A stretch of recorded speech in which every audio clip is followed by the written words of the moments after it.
Chairman সাহেব, আসসালামু আলাইকুম ওয়া রাহমাতুল্লাহ। ওয়ালাইকুম আসসালাম। না, আমি বসতে আসিনি, আমি এসেছি আমার একমাত্র ভাতজি পুত্র তোতা মিয়াকে আপনার স্কুলে ভর্তি করতে। আনন্দের কথা, তাই তো? আমার স্কুলের ভর্তি 20-50 টাকা, মাসিক বেতন 30 টাকা দিলে আমি ভর্তি করে নেব। আচ্ছা, আপনার টাকাটা আমি আগামীকাল আব্দুল হামিদকে দিয়ে পাঠিয়ে দেব। আপাতত আমার ভাতজ পুত্র তোতা মিয়াকে আপনি স্কুলে ভর্তি করে নিন। ঠিক আছে, আমি তাই নিচ্ছি। মাস্টার সাহেব, আমি আপনাকে শুধু একটা কথাই জানিয়ে যাই, লেখাপড়ায় কোনো ত্রুটি বিচ্যুতি আমি কিন্তু মেনে নেব না। আমি আপনার হাতে তুলে দিয়ে গেলাম ওর মাংসগুলো, আপনার শুধু ওর গায়ের হাড়গুলো। যতটুকু সম্ভব আমি তো তাকে উচ্চ শিক্ষায় শিক্ষিত করবো। আচ্ছা মা, বলো, দাঁড়াও, বলো তো।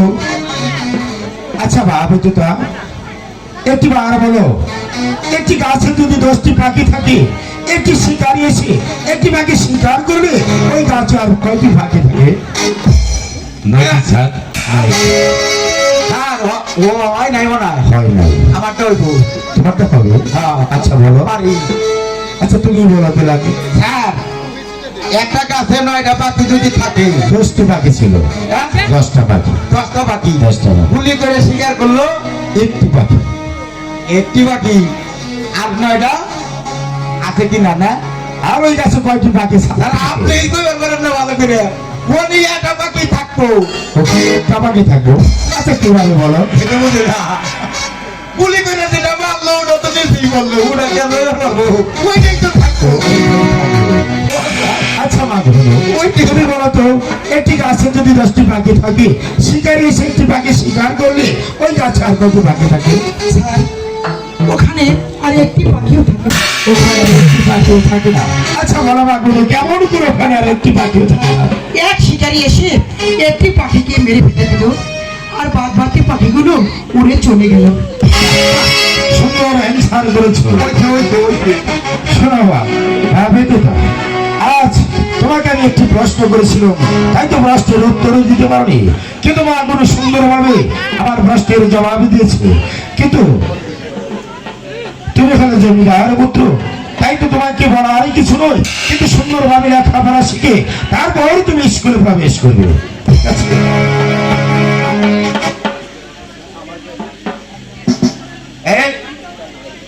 হ্যাঁ কালিদাস পণ্ডিত, তুমি অনেক পড়াশোনা করতেছো, বুঝতে পেরেছি তোমার পণ্ডিত, তাই না? আচ্ছা একটি বার বলো তো, বিনোদ করে গুনাই বানান করো তো। এবার ভাষাই তো এবার তাহলে আমার ভাষাই ও স্যার, কি জানি কইলেন?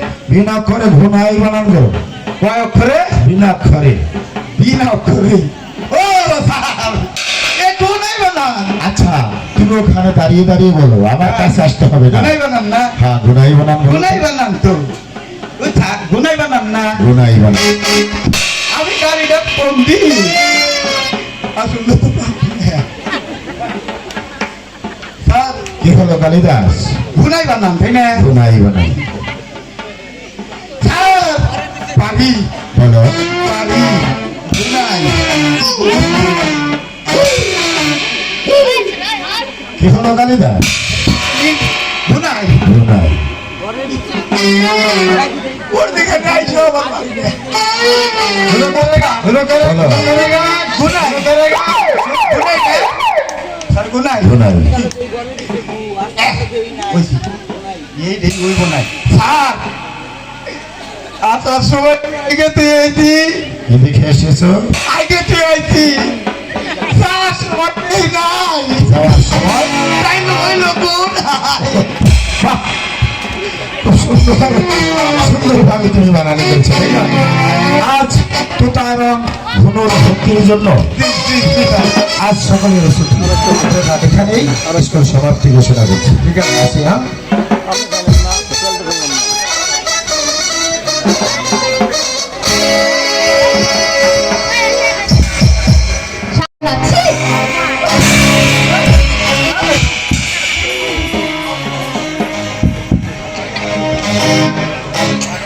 আমি গাড়িটা পন্ডিত, আমাকে যা ধরে ধরে আমি সব পারলাম, কিন্তু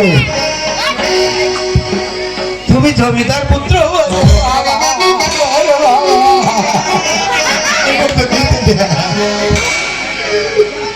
রাগ করা পারো, সামান্য একটি মেয়ের সাথে লেখাপড়াই পারো না, আমাদের সাথে জমিদারি দাও আর মতো এই মেয়ের সাথে পড়ালেখা পারত নাই।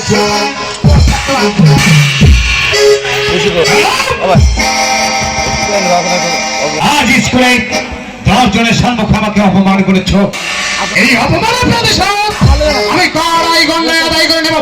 আমি যদি জমিদার বংশের ছেলে হয়ে থাকি, তোমাকে এই অপমানের প্রতিশোধ নেব।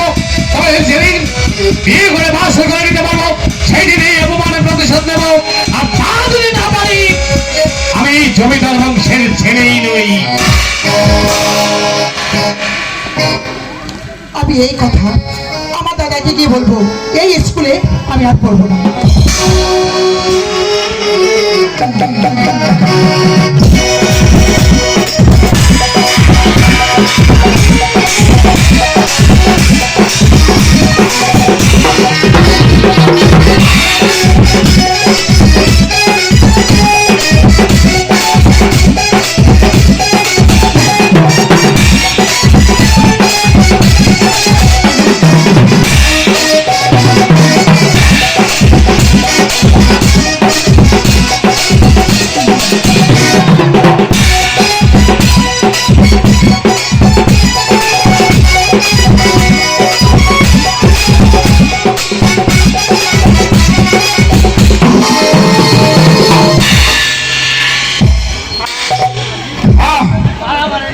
ভীষণ রক্তের তাপ, পানির পিপাসায় আমার বুকের ছাতা ফেটে যাচ্ছে। তাই তো এখানে আর এক মুহূর্ত বিলম্ব করবো না। হয়তো সম্পর্কে দেখা যাচ্ছে কাজী বাড়ি, ওখানে গিয়ে আমি আমার পানির পিপাসা নিবারণ করবো। চলে আয় একজন।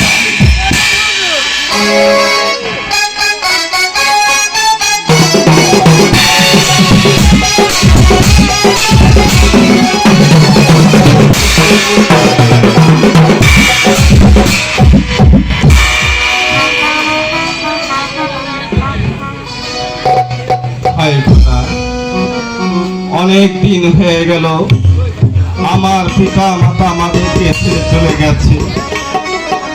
এই পৃথিবীর বুকে একটি ছোট বোন আর একটি ভাই নিয়ে বড় সুখে দাদা দাদা, এটি হলো তোর মুখ এত মলিন দেখছি, এর কারণ কি? দাদার যাব না ওই স্কুলে